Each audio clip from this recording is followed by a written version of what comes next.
நேற்று வந்து நான் ஒரு ஆட்டோவில் போனேன். முஸ்லீம் பாய் ஒருத்தர், அவர் தான் ஓனரு. அவர் ஆட்டோவில் வெளியில் வந்து உருதுல ஏதோ எழுதி வச்சிருந்தாரு. பச்சை கலரில் நேம் போட்டு வச்சிருந்தாரு. ஆட்டோ உள்ளே வந்து பார்த்தா ஆஞ்சநேயர் ஃபோட்டோ இருந்தது.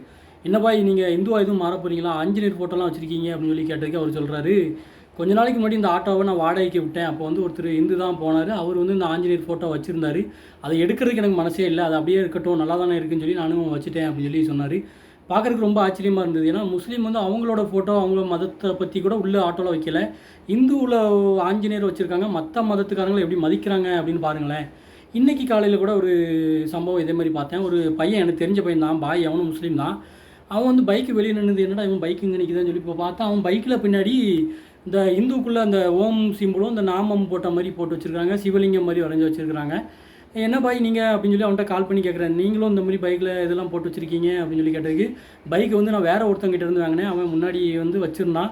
செகண்ட் ஹேண்டில் வாங்கினதுனால நான் வந்து நல்லா இருக்குது, எனக்கும் இது சென்டிமெண்ட்டாக நல்லா இருக்குதுன்னு சொல்லி." இந்து மதத்தை மற்ற மதத்துக்காரங்களாம் நல்லா மதிக்கிறாங்க பார்த்துக்கோங்க. அவரும் வந்து அந்த நேமை நினச்சா அழிச்சிருக்கலாம்.